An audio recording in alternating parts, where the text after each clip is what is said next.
Hey there, my friends. You know what I find fascinating?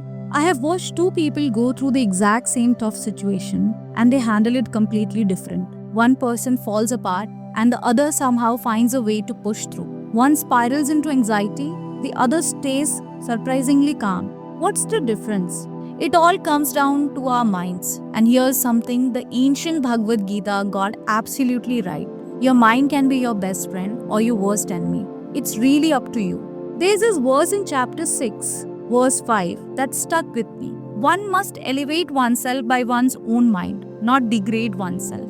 The mind is the friend of the conditioned soul and his enemy as well. Pretty straightforward, right? When you've got control over your thoughts and keep them positive, your mind helps you succeed and feel at peace. But when your thoughts are all over the place and negative, your mind becomes this destructive force that creates problem even when everything is actually fine. I like to think of it like fire. Fire cooks your dinner, keeps you warm, lights up the darkness, but lose control of that same fire. It will burn your house down. The fire itself isn't good or bad, it's how you handle it. We are in a mission to bring India's ancient knowledge to the new generation in practical way. If you want to join us in this mission, click that subscribe button and check links in the description. Now let me tell you about Sarah. Bright girl, really talented. She is sitting there looking at her phone, heart pounding, reading this rejection email for the third time that week. Another job interview down the drain. And immediately her brain starts going, "You're just not good enough. You will never get hired. Everyone else has their life together except you.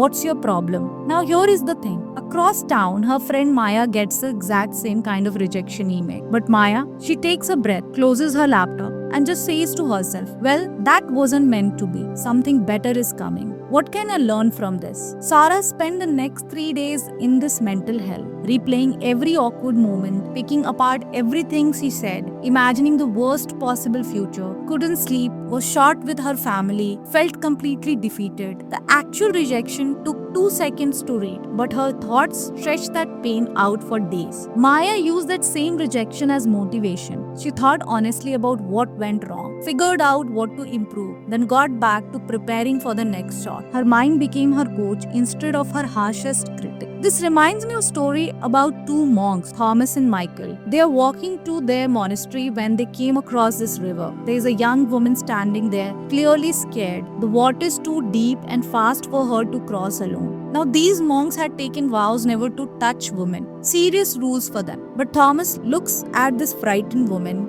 looks at the dangerous river, and without thinking twice, he picks her up, carries her across, sets her down safely, and then continue walking. For hours they walk in complete silence. Michael's face is getting darker by the minute. His mind is racing. How could Thomas break our vow? What kind of monk does that?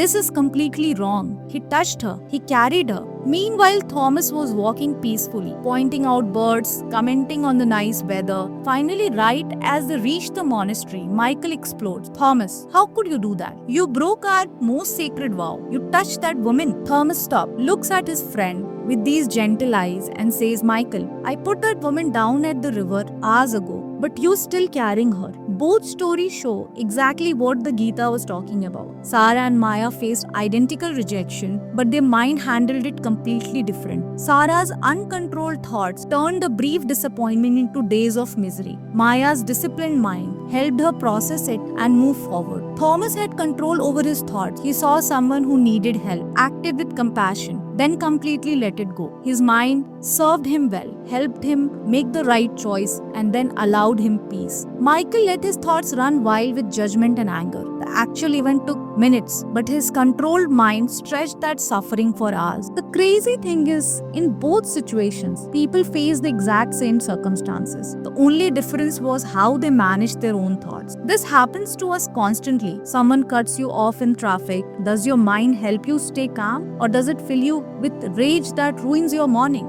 Your boss criticizes your work. Does your mind help you learn and improve, or does it torture you with self-doubt? The same mind that can make your life amazing can also make it miserable. Your choice. Right now, your mind is either helping you or hurting you. The good news, you can train your mind like you train your body. Start by just noticing your thoughts without judging them. When you catch your mind, creating unnecessary plan through worry, criticism, anger. Gently steer it towards something more useful. Ask yourself, is this thought helping me right now or is it working against me?